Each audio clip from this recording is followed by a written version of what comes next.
Nah, ini teman-teman untuk mengganti lahar ini ya, lahar jarum dan lahar bolanya. Di sini kita sudah siapkan ya untuk lahar bolnya ukuran 6902 dari Honda ya.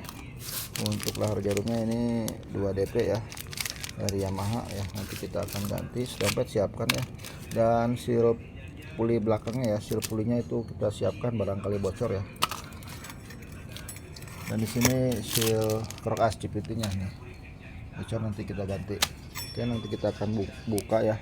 Lepasin dulu pengunci dalamnya ya, pengunci seal clipnya dilepas.